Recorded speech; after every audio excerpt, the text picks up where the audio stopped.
In September 1666, a fire started in a bakery on Pudding Lane.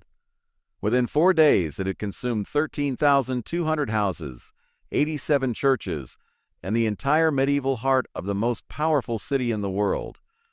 But here's what nobody tells you about the Great Fire of London. It didn't destroy the city, it revealed it.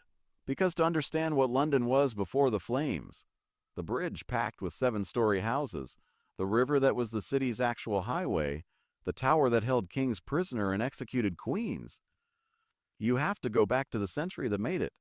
By 1600, London was already one of the largest cities in Europe, with a population approaching 500,000 people crammed inside a city whose basic street plan had barely changed since the Romans left 1,000 years earlier. Think about that for a moment. 500,000 people. No sewage system, no fire brigade, no street lighting, no police force. Just a dense, fast-growing, permanently combustible metropolis held together by trade, ambition, and the River Thames.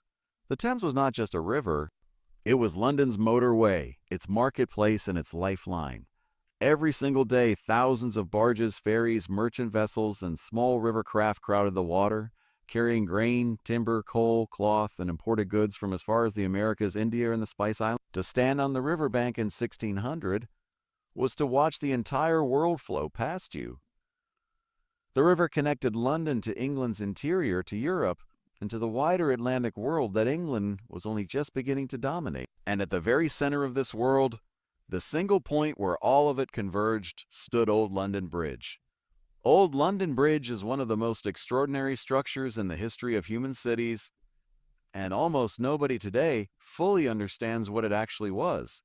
It was not just a bridge, it was a city street suspended above a river. By the 1600s, the bridge was lined on both sides with buildings, houses, shops, warehouses, and chapels, rising up to 7 stories high, projecting out over the roadway and in some places nearly touching each other overhead. From a distance, it didn't look like a bridge at all. It looked like a continuous neighborhood that happened to be floating above the Thames. Roughly 500 people lived on the bridge permanently. There were grocers, pin makers, haberdashers, and hat sellers. There was a waterworks that pumped river water up to the city. And there was a chapel, St. Thomas Becket's Chapel, embedded directly into the stonework above the water. Beneath all of this, the bridge's narrow stone arches created a different kind of problem. The 19 stone piers were so wide and so close together that they strangled the tidal flow of the Thames, creating violent, churning rapids that rivermen called shooting the bridge. It was genuinely dangerous. Every year, boats capsized and people drowned attempting to pass through. The watermen of London had a saying, "London Bridge was made for wise men to go over and fools to go under." And in the bitterest winters, when those constricted arches slowed the river's flow enough, the Thames itself would freeze solid below the bridge. During these frost fairs, Londoners walked, danced, and set up markets directly on the ice of the frozen river. In January 1608, there was a full market on the Thames with stalls selling food, beer, and printed souvenirs. In 1684, the frost was so severe that an elephant was walked across the ice near Blackfriars. The same river that carried the world's trade could, in winter, become a fairground.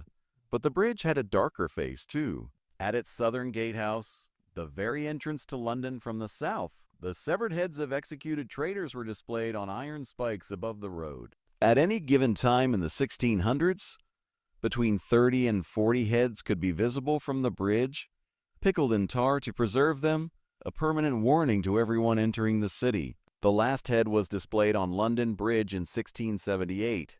For nearly 4 centuries, this was how London greeted its visitors. Rising directly above the river at the eastern edge of the city stood the Tower of London, and in the 1600s it was the most feared address in England. By this point, the tower had been standing for over 600 years.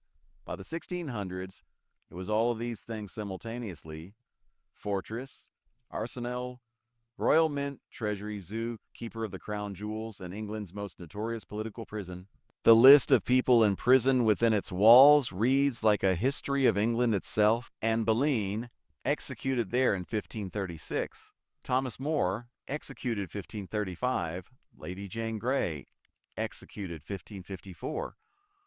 Walter Raleigh spent 13 years inside the tower before his own execution in 1618. In 1605, Guy Fawkes was brought to the tower after the failure of the gunpowder plot, and it was here that he was tortured until he gave up the names of his co-conspirators. The tower was the place where the English state stored its most dangerous secrets and disposed of its most dangerous people. And yet it stood in plain sight, on the riverbank, visible to every Londoner every single day. Power in the 1600s did not hide. It displayed itself. If the tower represented the violent edge of royal power, Cheapside represented its pageantry. In 1638, the French Queen Mother, Marie de Medici, entered London in a formal procession down Cheapside. Cheapside in 1638 was London's grandest commercial street, wider than most, lined with goldsmiths and mercers, punctuated by the Eleanor Cross. For the royal procession, the street was transformed. Soldiers lined the route. The conduits ran with wine instead of water. The crowd stretched the entire length of the street. But beneath the spectacle, the city was deeply uneasy. Henrietta Maria was Catholic. Marie de Medici was Catholic. Charles was already in open conflict with his own parliament.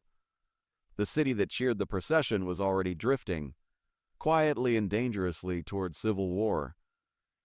3 years later, Charles would raise his royal standard at Nottingham, and the English Civil War would begin. The same streets that had celebrated his court would, within a decade, watch his head fall from the block outside the Banqueting House at Whitehall. Whitehall Palace in the 1640s was the largest royal residence in all of Europe. Bigger than Versailles, bigger than the Vatican. It stretched for nearly half a mile along the north bank of the Thames. A vast complex of over 1,500 rooms, where the actual business of governing England was conducted every day.